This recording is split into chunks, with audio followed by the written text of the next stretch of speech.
calling all the choir. Choir.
So we're going to continue with a quick little song called Show Me Your Ways. And this is in your bulletin, and you can sing along with us. Show me your ways.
Good morning. Welcome to Unity. I am Mickey McCabe-Walls, and it is my pleasure to welcome you to this service. We are blessed, obviously, to have as our musicians today the Joyful Noise Choir, directed by Rick Stober.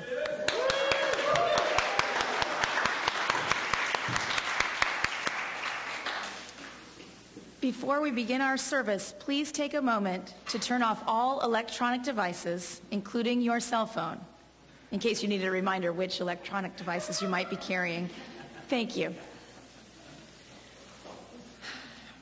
So now let's open our service by focusing our intention through our opening affirmation. I will say it once and invite you to repeat it with me twice.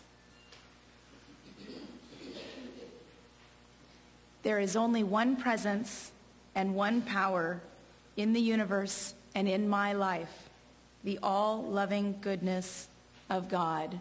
Together? There is only one presence and one power in the universe and in my life, the all-loving goodness of God. Just take a deep breath and let's say it one more time. There is only one presence and one power in the universe and in my life, the all-loving goodness of God.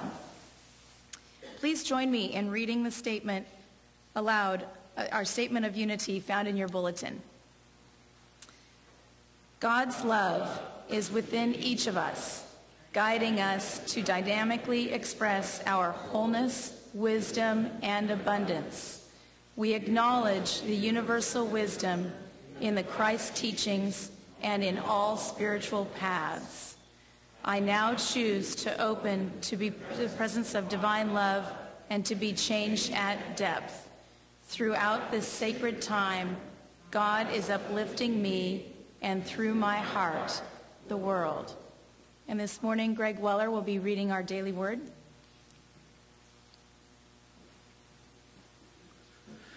The word for today is comfort. Comfort is expressed and experienced in many ways. A mother calming her child, a home-cooked meal, a trusted friend willing to listen in a time of need. Within and beyond these examples is the unfailing love of God. I do not have to meet grief or loneliness alone. God strengthens me beyond my own human strength. I lean on God in times of sorrow and find support, peace, and rest. I am wrapped in the blankets of God's love, lifted up and cared for. My heart finds peace in knowing that I will move through this experience, any experience, bravely and courageously, because I am not alone. God is with me. Let your steadfast love become my comfort, according to your promise to your servant. Psalm 119:76. And the affirmation is, I rest in the steadfast love of God.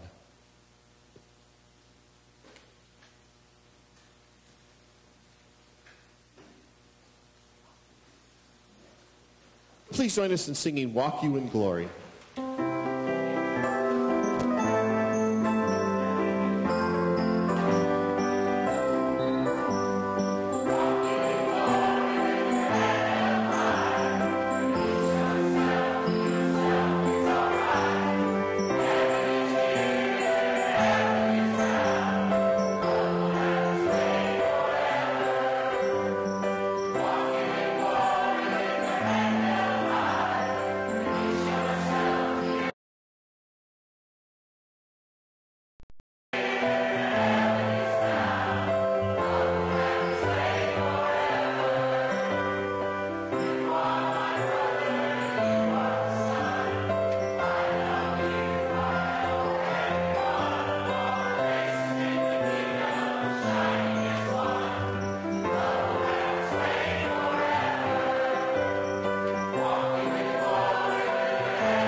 If you are interested in taking the step of joining our Unity community as a member, or if you are just interested in learning more about Unity, Join Reverend David on this coming Wednesday, May 19th, or this coming Saturday, May 22nd. You will get to know Reverend David and others who are interested in membership. The Unity membership class is a prerequisite to becoming a Unity member, and it's fun. Rita Marie Johnson of Costa Rica returns to our Unity Center on May 30th. She is a world peace leader, the founder of the Razur Foundation and the creator of the Be Peace process. Her exciting work has been a centerpiece for our learning to accomplish inner peace and bring a greater consciousness of peace to the world. She will be sharing her unfolding path to peace with us at all services.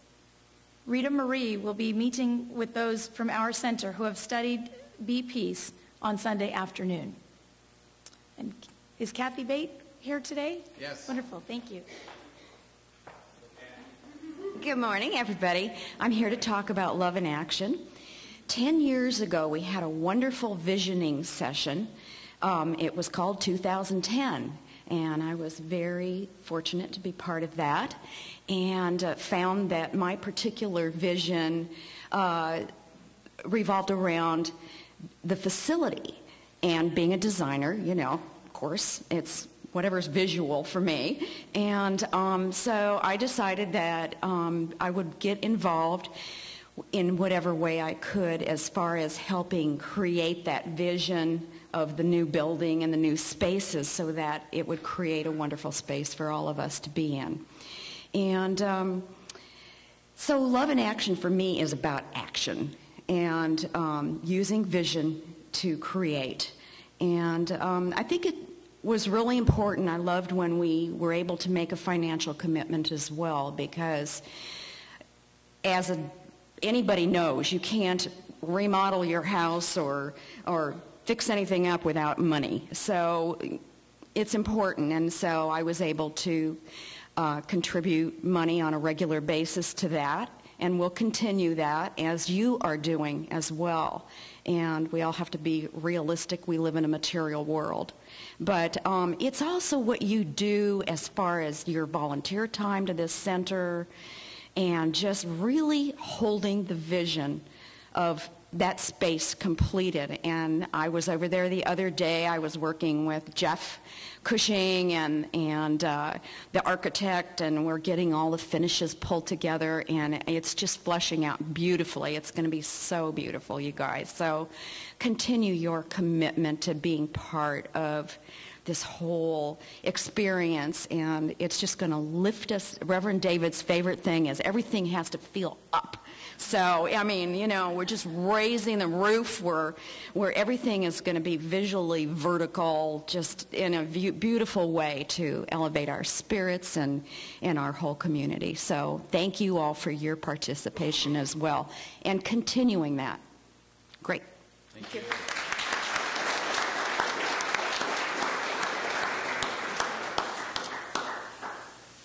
If you are here with us for the first time, would you please raise your hand so that we can acknowledge you? Anybody here for the first time?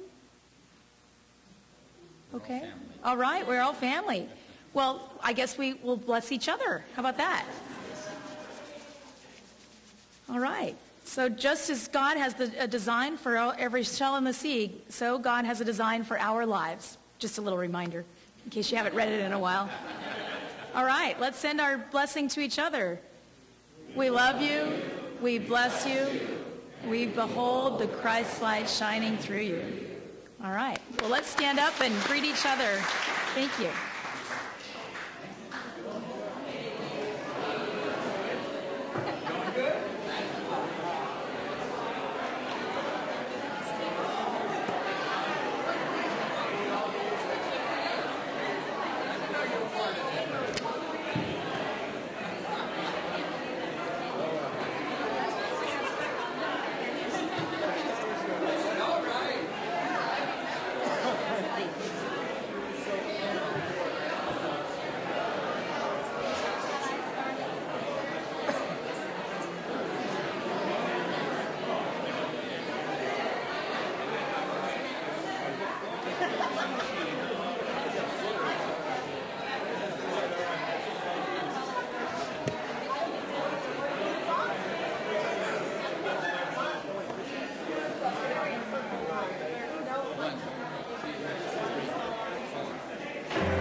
Okay, so this is a new Karen Drucker song, and you're invited to stand and to sing it with us. It's pretty simple. Gratitude before me, gratitude behind me, to the left of me, to the right of me. It's the exercise, yeah. And above and below, within and all around.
As you sit down and make yourself comfortable, look around, let that gratitude enfold you as we begin our time of prayer and meditation together.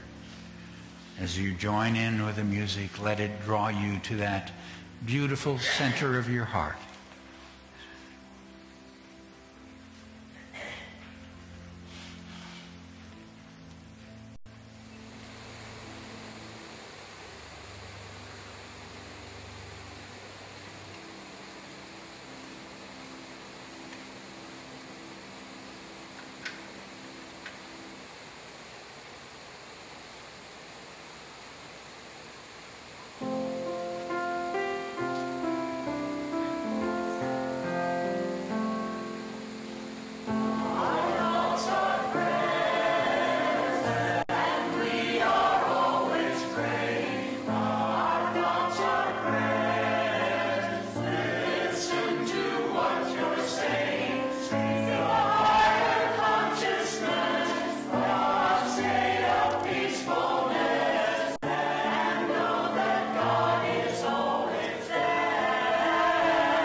Breathing in that divine love that flows through your heart, knowing you are enfolded in it. that it moves in and through you as life, illumination, joy, and peace. Mother, Father God, we are open to knowing your presence more deeply. We know that your love enfolds and meets every need that is in our life, that your wisdom guides each step. We know that we are here, filled with you, responding to your wisdom, radiating your love, one with your light. And so we enter into that place of peace within, gently releasing all thought, following that direction of the Master as he guided us to that place of stillness. Peace, be still. Peace, be still.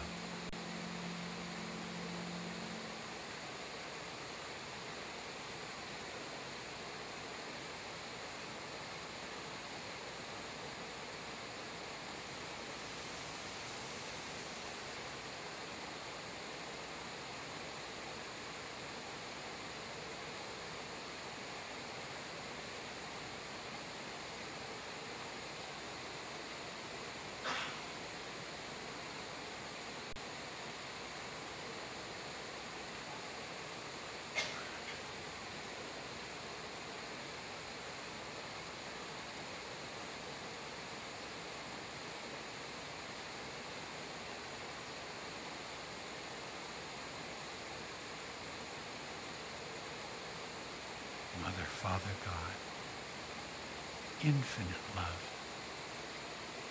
beloved presence. We are so grateful for you are this beautiful experience of the flow of the power of love through our hearts. And we send that love out, one with your intention to bless and uplift all of humankind. We send it into our bodies for healing and wholeness, into those relationships dear to us, that they be filled with harmony and blessing. We radiate your love across the spiritual community, across the communities in which we live, across our nation and the nations of the world. For your love heals all fears and brings forth great wisdom and compassion. Send your love to all who join us in prayer, whether in mosque or synagogue, temple or church, or in seeking to know you, we are one. And we radiate your love to the earth and its creatures, and to the heart of every single person. For you are that love in every heart, and in that love, we are one. Divine love flows through my heart, enfolding and blessing the world. Together, divine love flows through my heart, enfolding and blessing the world. And again, divine love flows through my heart, enfolding and blessing that world. Feel that love as we share together. Deliver me.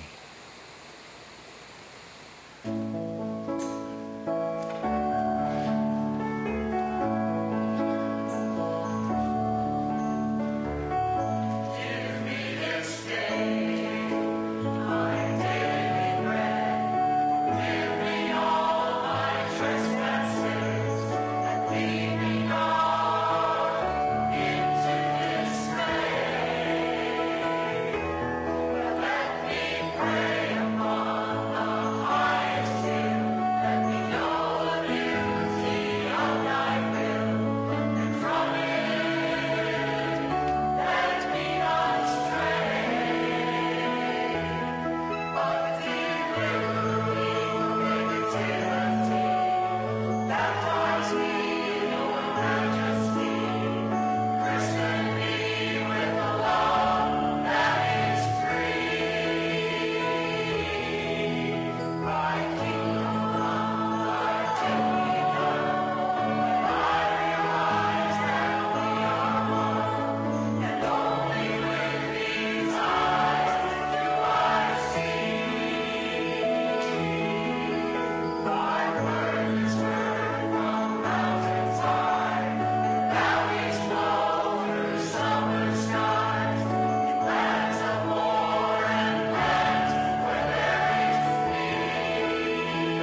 Okay, so we have a new song. This is by David Brooks. You'll know the words, but it's a new tune.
All right, David, thank you for that. Thank you. Yeah, and our wonderful choir, yeah.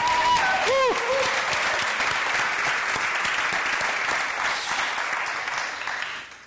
Oh, it is good to be here with you. The last 6 days I have been at Unity Village, and I got one of those lessons in consciousness. Before I went to catch the plane, I drove by Geary, and here's piles of dirt and construction taking place. I got on the plane and got to the peaceful, beautiful campus of Unity Village, and here were piles of dirt and construction taking place. So wonderful things happening everywhere, but wherever we go, there we are.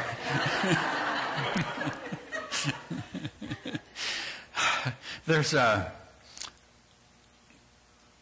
particular challenge that comes for us in the course of our spiritual growth, and there is an amazing understanding we begin to not only get up here, but actually embody.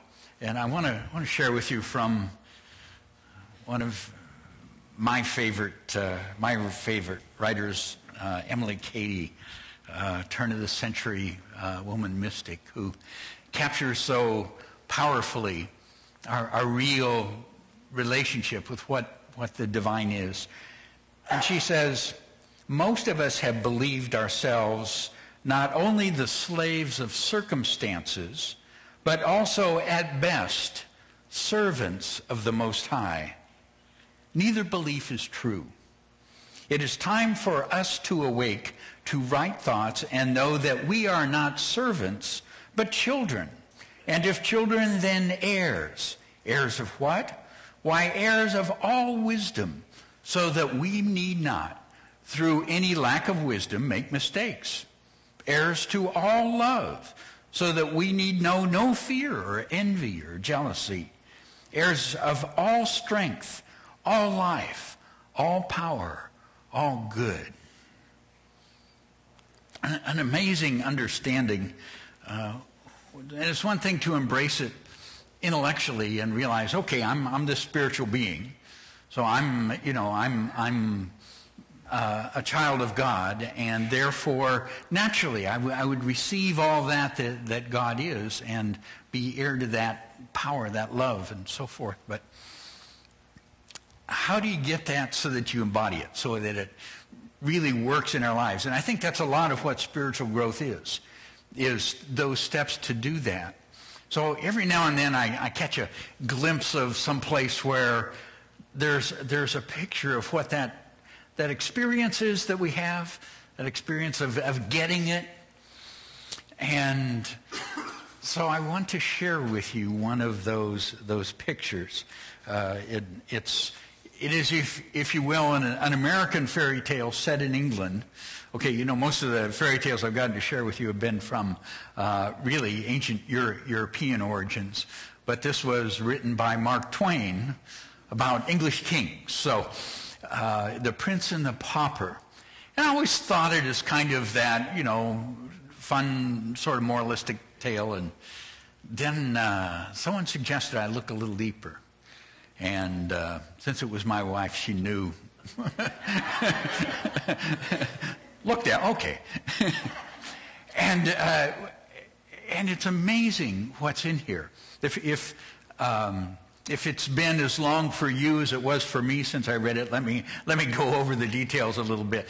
There are two babies born. Okay, one is a little boy named Tom. And Tom is born in the very slums of London. And the other one is Edward, Prince of Wales, born to Henry VIII. And these little boys, born on the same day, grow up within very different environments. Now, what happens is in their growing up and in their experiences, those experiences begin to share something that I see we have to deal with. Okay, one is Tom grows up in the slums of London. In other words, first of all, as a male character in a symbolic story that's symbolic of how we are thinking about life, or how we perceive the world, how we think and understand it.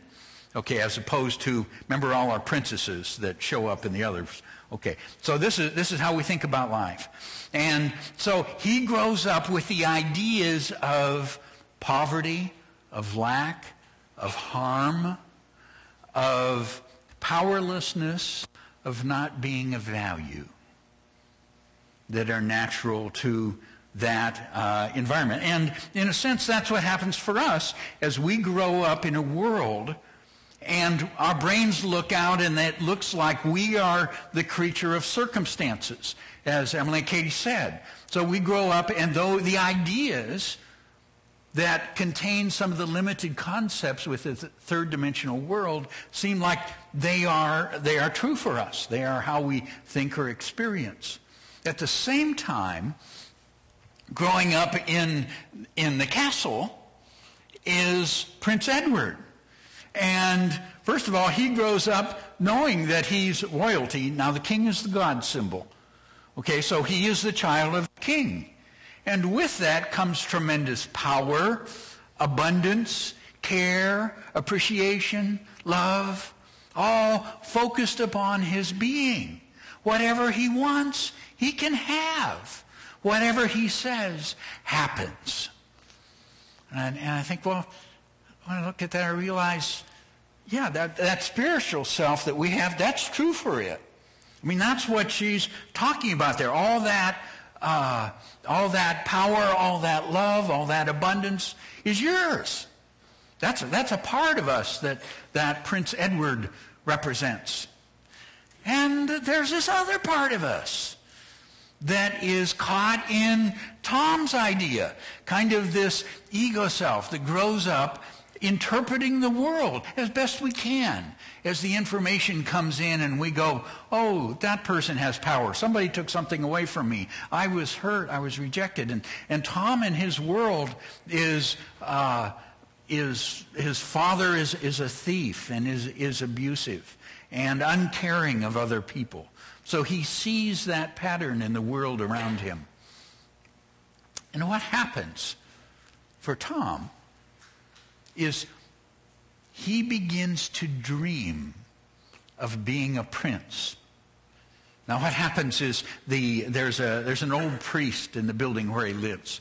And so the priest begins to tell him stories. Stories, the Bible stories, but stories of princes and kings and wonderful, wonderful adventures and things happening in the world, and stimulates his imagination.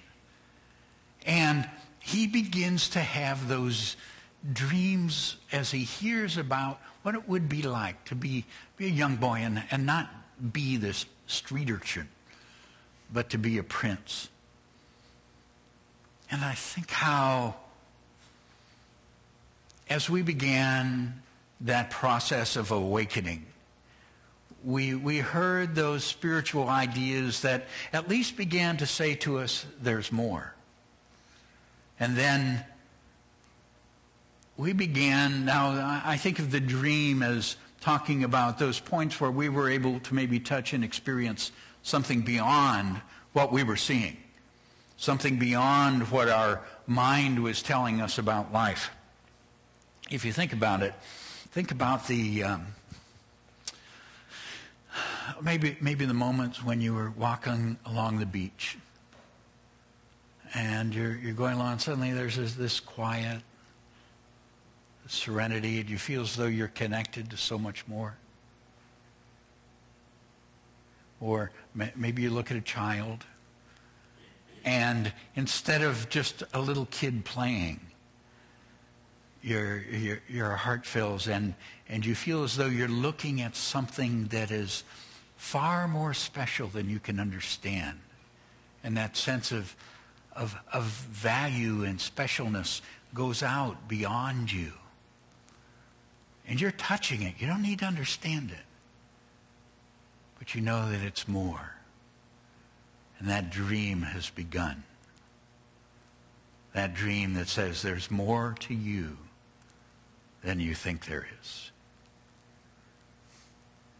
And so while Tom's in this place, dreaming of being a prince, little Edward is learning of his power, how he can simply say, let that happen, and it happens. How he simply says, I want this, and it comes. And he sees that all the land that he can see out beyond the castle walls is his. It's all there for him. And his word directs and controls it. Now, Tom is that heir of the kingdom, that spiritual self that we have. And it is true that it has that power. It's a wonderful picture of literally the power we have to decree, to bring forth an experience. But what happens for Edward is Tom is going by the gate, and he wanted to see a prince. He wanted to see if that's real, if there's life like he heard in the stories. So he's looking in at the gate, and here's Edward looking out, and they kind of recognize they're that same age. How interesting. So Edward says, let that boy come in.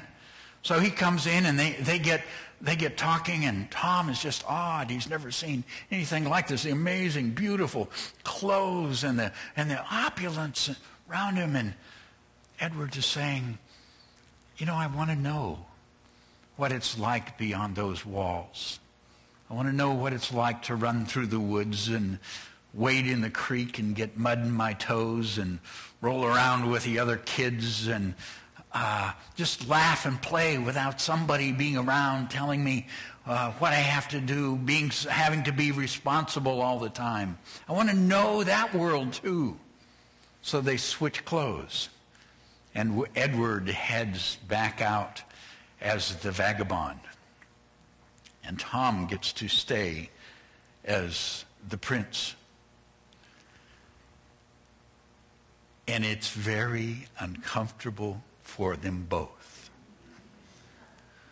And that's where I realized the story is true. Because Edward goes out and he's used to this beautiful power, symbolic of this spiritual power that we have to say, oh, so don't do that, do that. And he tries that, and everybody ignores him. It doesn't happen. And he explains to them who he is. And they laugh at him and think he's crazy. And I think when we begin to get an idea of our spiritual power, and so we decree and say, this is going to be the way it is. And the world kind of laughs at us. And we say, but I am the spiritual being. And those around you go, yeah, right. Take out the trash. And of course, Tom in this new role, suddenly people are there expecting him to do things. And he's expected to know what's needed. And he hadn't had a clue. And so he, however, is an honest being, and he's committed to honesty. So he explains to them, I'm not the prince, but of course he's the prince. He looks exactly like the prince. He's in the prince's clothes in the prince's room. How can you not be? So they just figure he's crazy. But when you're a prince, you get to be crazy. That's all right. So the king just explains to everybody, just ignore that part of him, and says to him, don't say that anymore. And of course, the king's word is law, so he can't explain those things anymore. And he has to show up and do, and it's very uncomfortable to him, and he has no idea how to make things happen. And I think when this ego self that we have, when it begins to get these spiritual ideas and it begins to touch his power, and how inconsistent it seems with life as we know it, and how we really don't know how to work with it. They write wonderful books, and they really don't tell us how to work with it. And so we struggle. And Edward out in the world struggles. Now, one of the things that spiritual self does, that spiritual self that you are, that said, okay, I'm going to go out and play in the world. I'm going to do this human being thing. And you go out there, and what happened for Edward was he literally had to meet and experience these different ideas that were there of lack, rejection, of fear. And yet, as he went through the experiences, he kept remembering who he was. And he would not give that up, regardless of what showed up. Now, what happened was when this took place for him, and there was something that might be threatening to him because he wasn't skilled at living in that world. There was a soldier who showed up who appreciated this young boy and thought it was, it was just a little crazy that he'd tell everybody that he was the Prince of England. But that was okay, because he appreciated the courage and the desire to know that was a part of that boy. And so he took him under his wing and his care and protected him as he went through his experiences.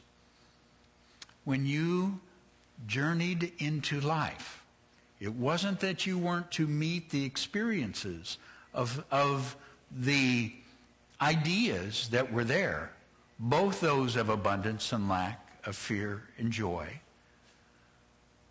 of peace and harmony, and of conflict, because those are ideas within this realm that we journey. And though he had to experience them, there was always that protection that they could not harm him.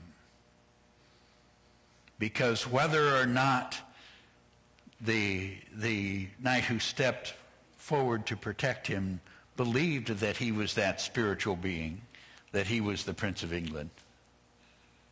Nonetheless, the care was there out of simply the love and compassion. And so the two of them journeyed, learning their realms, learning how to function. And what happened for the prince was in this world where people would not believe that he was the prince, nonetheless, he began to find that he could work with the situations as long as he entered with understanding and compassion. Then he could wisely move through what was there, and he gained. And Tom, in the castle, began to see that there was something responding to him, that in the situations that before him, there was a wisdom that he could call on. And so he began to look at the things before him and make decisions. And the world around him began to recognize his value and his sanity as questions came up for decision, and he would call upon that wisdom. For in this journey where we step into this realm of divine understanding, there is divine wisdom responding to us, guiding us through every step along the way. So he was able to move in and learn to function effectively in that world, though he recognized it was not his world. Just as Edward was able to move through the kingdom as the pauper and learn and grow from the experience, though it was not the true nature of him to be in that world. And of course we come to the point where then the king had died, and so Tom was about to receive the coronation as the King of England. So as the coronation was taking place and they were about to put the crown upon his head, Edward comes out of the crowd and says, "Stop, he is not the king, I am." And Tom said, "That's true. I am not the king, he is." One of the beautiful moments of truth in the story. The heir is the spiritual self. It is that spiritual being that you are that has all power, all love, all wisdom. It is not this marvelous ego that has been developed for us to dance through the world. However, it was Tom's wisdom that helped all to understand that Edward was the king, and to create the test so that they could see that this spiritual self was the rightful heir to that throne, was the rightful heir to all love, all power, all wisdom. And in so doing then, Edward said, "And for what you have done, and the wisdom that you have shown, and the blessing you have been, you then become the ward of the king." And that is what the ego is to be. It is cared for by the wisdom and the power of your spiritual self. It guides this temporary persona that we've jumped into for, anywhere from 5 to 500 years. It guides it into being an instrument to touch the world and know its goodness. I'm convinced that when Jesus was talking about the kingdom of heaven, he said the kingdom of heaven is at hand, he meant that in this experience of the world, when we really are attuned to that love and that wisdom, we can touch life and experience the presence of God. We can experience its goodness, its beauty, its wholeness, its abundance. We can know that presence in every experience, and that is the kingdom of heaven. And it is here and now. And the beautiful instrument that we do is that we've created these bodies and this ego being that encapsulates a little bit of who this marvelous soul that you are is, and journeys and learns. And yet, you are also the heir. And that throne is an eternal one. It was the right of your spiritual being before you ever entered in here. And it continues all the way through this lifetime and far beyond. So,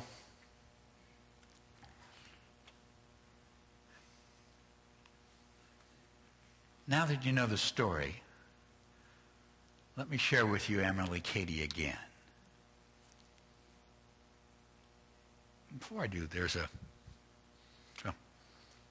most of us have believed ourselves not only the slaves of circumstances, but also at best the servants of the Most High. Neither belief is true.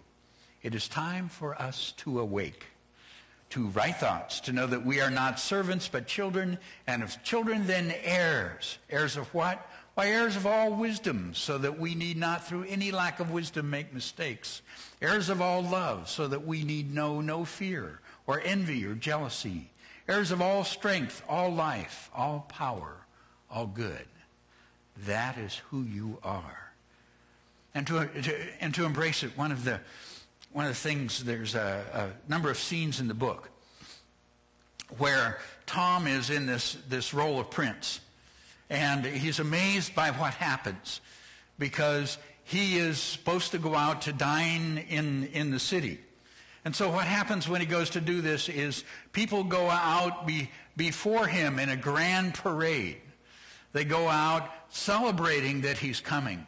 They go out bringing great abundance, inviting everyone there. And the people line the streets to look and love and appreciate their prince. And so when he gets there, he gets to an experience of graciousness, of abundance. He gets to an experience of great blessing for him and for all around him. And I remember that beautiful teaching that we have used to attune to that at times. Divine love goes before me, making easy, joyous, and successful my way. For all you prince and princesses, would you join me? Divine love goes before me, making easy, joyous, and successful my way. That is true. And again, divine love goes before me, making easy, joyous, and successful my way. It is true. It is that which is sent before you as the spiritual being that you are. And it is sent by that part of you that is learning to be a prince or princess that happens to know enough to say, yeah, I'm going to go there. That's my intention. Let's go. Because when you intend that, your intention has the power of the prince. And divine love goes before you, making easy, joyous, and successful your way. Bless you.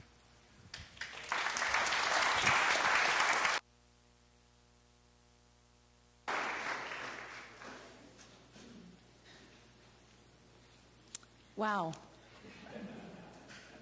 Thank you. Okay. Well, that's a good way to start. If you would like prayer support for challenges or celebrations, our heart ministers will be available after our service. Our heart ministers are the ones wearing the purple stole. You are also invited to place a prayer request in our prayer box by the front door, and we will be praying with you throughout the week. It's time for our prosperity celebration. Please remember, if you are giving a Love in Action donation, use the envelopes marked Love in Action. It's here somewhere. I'm sure you've seen it before. I found it. Okay. I invite you to take your tithe or love offering in your hand and be aware that God is the source of all our good. Repeat our affirmation with me. Together, divine love through me blesses and multiplies all that I am, all that I have, all that I give, and all that I receive. I am truly grateful. Ushers, please come forward to receive the offering. Okay, well, we're going to take a hiatus over the summertime, so this is the last time we're going to sing here. The next time you hear us singing will be at the new Community Center.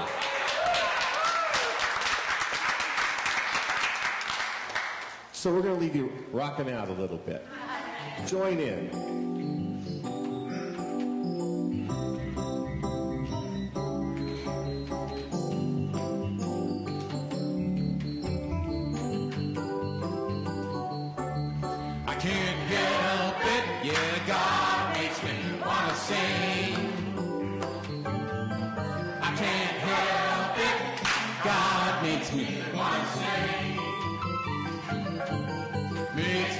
So good I can do most anything. I am loving every living thing. I can see the face of God in the paupers and the king. We're all precious, no one is less or more. We've all got the same treasures in the store. That's why I'm loving every living thing. Yeah, I can't help it. God makes me want to sing. I can't help it. Oh, God makes me want to sing. Makes me feel so good. I can do anything. I am believing in my guiding light. No matter what comes, it always turns out right. I just dig right down to how I feel. I take a deep breath and I grab the wheel. I'm believing in my guiding light. Sing out now, I can't help it.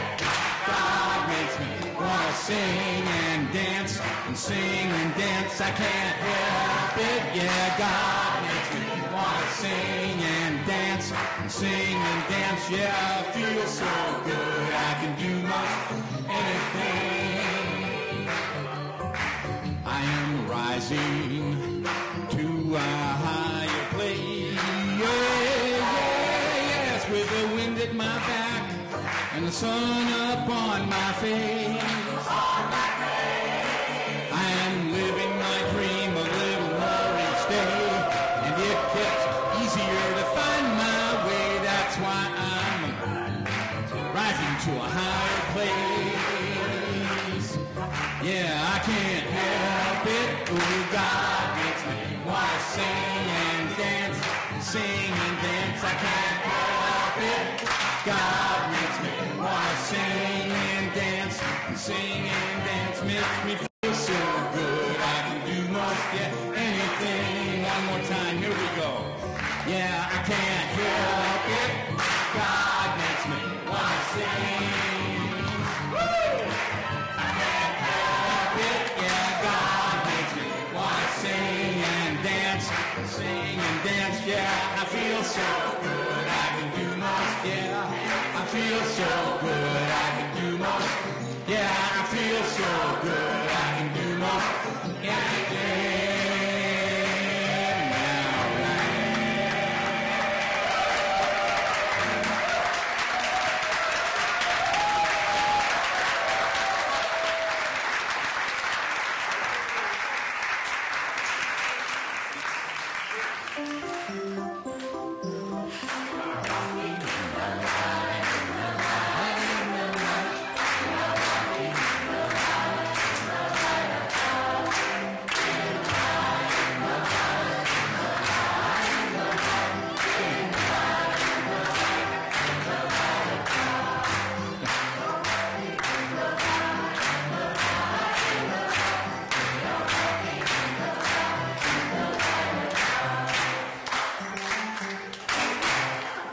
bless our children. Together, children, you are loved, special, and important. God loves you, and so do we.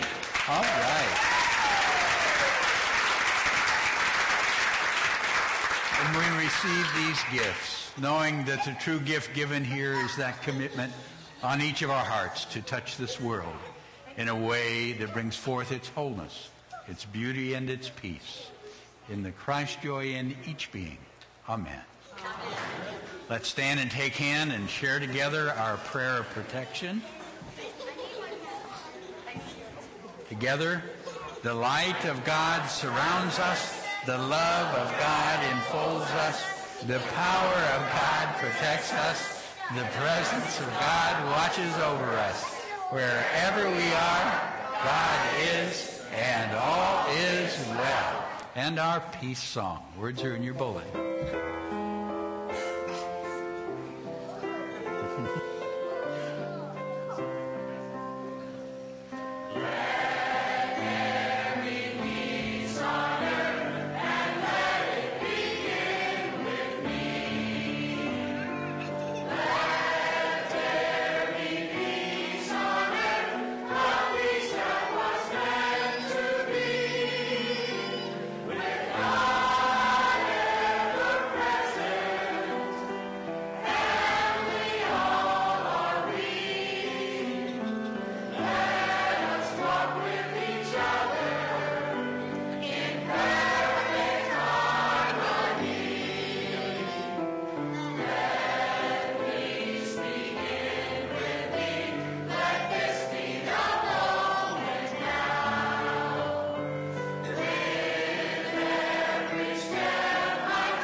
And the peace in the earth right now. So let it shine and have fun. I can't help it. God makes me want to sing and dance and sing and dance. I can't help it. God makes me want to sing and dance and sing and dance. Makes me feel so good. I can do anything. I am rising to a higher place with the wind at my back and the sun up on my face.